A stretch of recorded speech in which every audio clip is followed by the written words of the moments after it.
Hello बच्चों, स्वागत करता हूं आपके अपने चैनल कक्षा गणित में। बच्चों, दो चरों वाली रैखिक समीकरण आज हम इसके हल करने की वज्र गुणन विधि को समझेंगे। चलिए बच्चों स्टार्ट करते हैं। वीडियो को लाइक ना किया हो तो जरूर कर दें एक बार, और फिर इसके बाद समझ लेते हैं कि वज्र गुणन विधि से दो चरों वाली रैखिक समीकरण युग्म का कैसे हल करते हैं। मान लेते हैं बच्चों आपको दो समीकरण इस प्रकार से दिए जाएं कि a1x plus b1y plus c1 बराबर 0 एक आपका रैखिक समीकरण ये दिया जाए, और दूसरा रैखिक समीकरण a2x plus b2y plus c2 बराबर 0 आपका दूसरा रैखिक समीकरण ये दिया जाए, तो इन दोनों समीकरणों को वज्र गुणन विधि से हम कैसे हल करेंगे।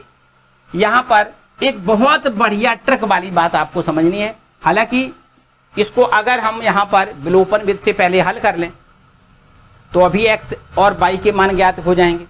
अगर इसको हम प्रतिस्थापन विधि से हल कर लें तो अभी x और y के मान ज्ञात हो जाएंगे। लेकिन आपको यहाँ वज्र गुणन विधि से हल करना है, तो इसके लिए क्या करना है, देखिए प्रोसेस समझते हैं। एकदम आसान तरीका, बिल्कुल आसान तरीका। पहला चर ऐसे लिखने के बाद आपको यहाँ पर एक अपॉन की लकीर खींचनी है। इसके बाद बराबर का निशान यहाँ लगाना है, ये y लिखना है, और y के भी बटे में आपको एक यहाँ पर रेखा खींच के ऐसी छोड़ देनी है, और इसके बाद में यहाँ पर एक के बटे में ऐसी लकीर खींच के आपको छोड़ देना है। ठीक है, समझिए हमने बताया कि भैया ये हम आपको प्रोसेस बता रहे जिससे कि आपका ये हल x और y का मान बड़े आराम से ज्ञात हो जाए। वो विधि क्या है, उसी विधि को हम वज्र गुणन विधि कहेंगे। देखो समझते हैं भैया, यहाँ x के जो नीचे, यहाँ पर हमने नीचे x के नीचे का मतलब हर में अगर लिखना है तो क्या लिखना है, कैसे लिखना है, उसको समझना है। देखो ध्यान दें, अगर x के नीचे लिखना है हर में, तो आप इस x वाले पद को, दोनों समीकरणों के x वाले पद को यहाँ पर आप बंद कर लें। ठीक, और फिर इसके बाद में ये y का गुणांक और इधर अचर पद का आपस में गुणा कर दें, वो भी चिन्ह के साथ। यहां देखो प्लस है, यहां प्लस है, तो प्लस प्लस का मल्टीपल प्लस हो जाएगा, और फिर इसके बाद b1 में c2 का गुणा करना है। बच्चों याद रखिए, y के गुणांक का गुणा करना है, ना कि y का करना है। y को वहीं छोड़ना है। y का गुणांक है b1 और इस b1 का गुणा c2 में करना है। आपको लिखना है b1 c2। यहां इसका इसमें गुणा करने के बाद आपको यहां पर माइनस का चिन्ह लगाना है, और इसके बाद में देखो इसको तो बंद कर रखा है, इसका इसमें गुणा, फिर माइनस का चिन्ह, और इसका यहां गुणा करेंगे b2 का c1 में गुणा करेंगे, b2 c1। ठीक, विथ चिन्ह के। याद रखिए प्लस प्लस प्लस प्लस का चिन्ह का गुणा प्लस होगा। ये माइनस में सूत्र है तो आपको यहां माइनस का माइनस ही मिलेगा।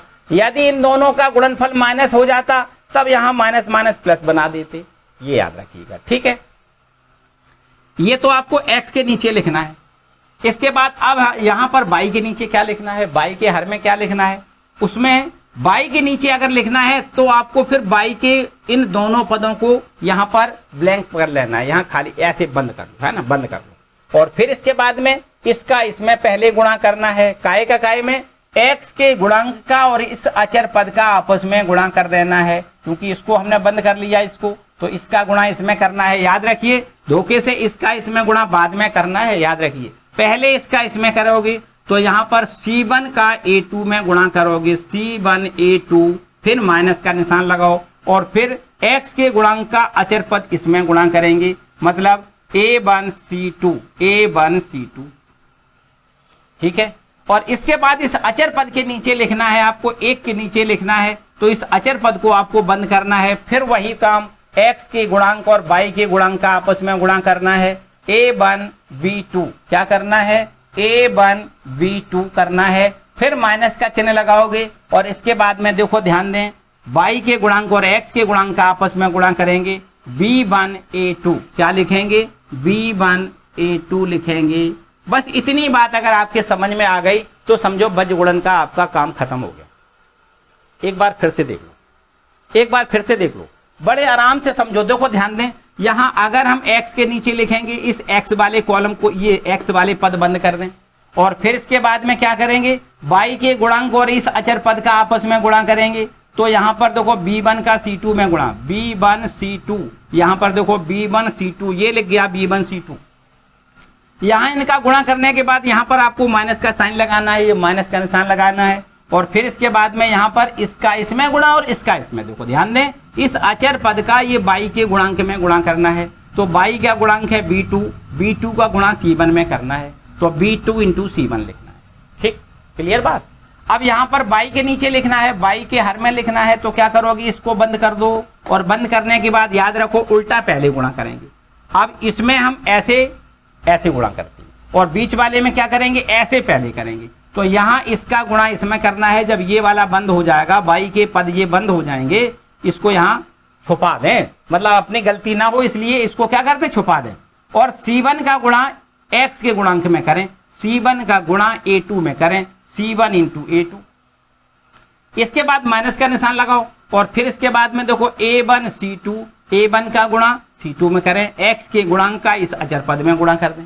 ठीक है, क्लियर, बराबर। फिर इसके बाद में यहाँ पर फिर वही बात, इसको देखो बंद करोगे, अब सीधा गुणा, यहाँ पर a1 का गुणा a2 में, a1 a2, फिर minus b1 a2, b1 a2।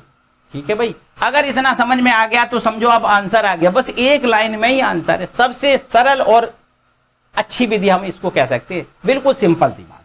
देखो ध्यान दें, यहां से अगर ये पहला और ये लास्ट वाला दोनों अनुपातों को हम बराबर बराबर लिखें, क्योंकि ये इसके बराबर, ये इसके बराबर, ये भी इसके बराबर, तो यहां पर अगर पहले अनुपात और तीसरे अनुपात को बराबर लिख दें तो यहां लिख सकते हैं x upon b1 c2 minus b2 c1 बराबर में यहां लिख सकते हैं 1 a1 b2 minus b1 a2।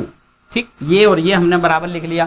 तब x बराबर अगर निकालेंगे तो ये भाग वाले पद को ऊपर ले जाओगे, यहाँ पर है ना, ये भाग वाली संख्या कहाँ पक्षांतर होके जाती है, गुणा में, तो 1 में गुणा कर दें तो आपको यहाँ पर x की वैल्यू मिल जाएगी कितनी, b1 c2 minus b2 c1, और यहाँ पर लिखेंगे बटे में a1 b2 minus b1 a2। यहाँ इस प्रकार से ये देखो x की वैल्यू हमें मिल गई। ठीक है भाई, कितनी बात ठीक है।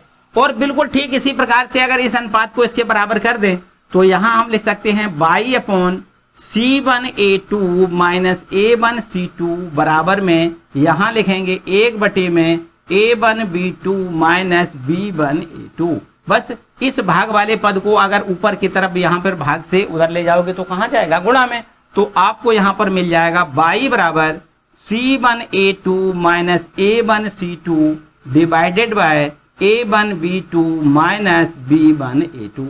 बस इतना आपको, देखो भैया a1 b1 तो याद नहीं रह पाएगा, a1 b1 याद नहीं रह पाएगा, तो आपको करना क्या है, बस प्रोसेस याद रखनी है कि कैसे कैसे हमें गुणा करना है, और अगर आप इसमें मान रख के आंसर लेना चाहो आ जाएगा। लेकिन फिर बहुत बड़ी तकलीफ होगी, आपको गुणांकों का ध्यान रखना होगा कि b1 काय का गुणांक है, b2 काय का गुणांक है, c1 काय का गुणांक है, a1 काय का गुणांक है। तो ये a1 जो होता है x का गुणांक होता है, b1 होता है वो y का गुणांक होता है, और c1 मानी अचर पद होता है। तो इनको आपको याद करना पड़ा, थोड़ी लंबी प्रोसेस है, इसलिए आपको याद करने की आवश्यकता नहीं है, केवल और केवल आपको विधि याद रखना है कि किस प्रकार से यहाँ इसको लिखना है, और इसके बाद में ये x और y के मान हमें मिल जाते हैं। ठीक है बच्चों, बस इतनी सी बात।